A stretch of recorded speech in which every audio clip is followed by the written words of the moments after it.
kumusta po ang presyuhan sa inyo pong mga supermarkets? Sa usapin po muna noong mga basic commodities na may mga SRP kasi may mga complaints na ngayon na nagtaas na po eh. Ang sinasabi ng DTI parang meron pa silang May 10 sinasabing petsa. Correct. No, medyo mahirap nating i-control nationwide, no, sa dami ng ating probinsya, isla, no. Medyo mahirap i-control, no. Considering yung mga far-flung areas, syempre, mas maraming gasolina involved, no. We're talking shipping, we're talking trucking, no. So, maaring meron na ngang areas na mas mahirap abutin ng ating mga delivery na medyo nag-adjust na ng kaunti ang presyo.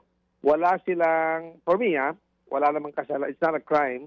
But, siyempre, ninanais ng ating mabuting DTI na sana, mag-cooperate sila at try to hold on till May 10, no? May malalaking kumpanya, katulad ng Nestle Philippines, no? Publicly sinabi, till end of May, they can try to hold on if kailangan. Pero kung di kailangan, siyempre, they also need to, recover their investment.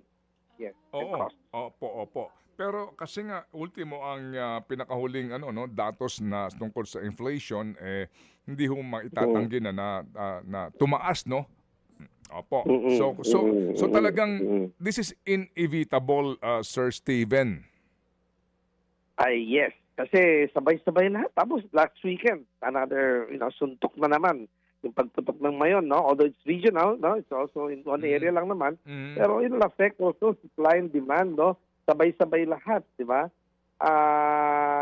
Yun. So, at I guess kung hindi man yung mga PNTCs na minomonitor ng DTI, no? Hindi man yung basic necessities and prime commodities, meron din mga ibang produkto na medyo gumagalaw. Ito ang aking gauge. Kung hindi supermarkets ang titignan natin ng presyo, yung mga karinderya, doon mo makikita, di ba?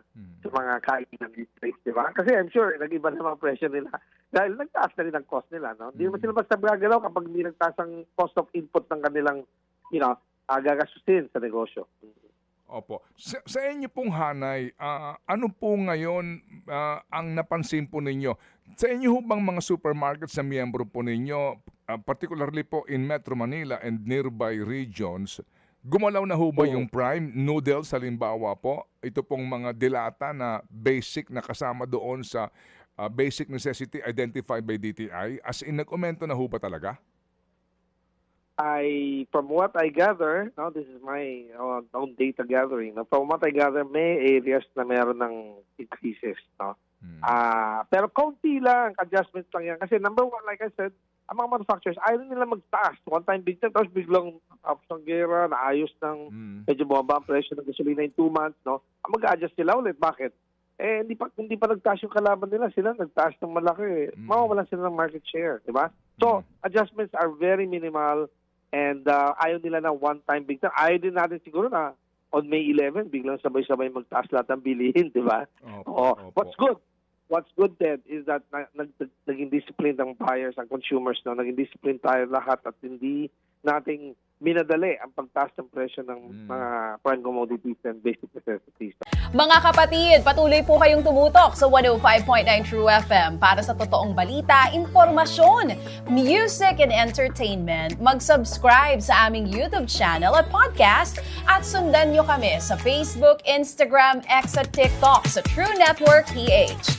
Bisitahin din po ang aming official website, truefm.ph. At panoorin din kami sa True TV Signal, Channel 19. Kami po ang 105.9 True FM. Laging true sa'yo, kapatid.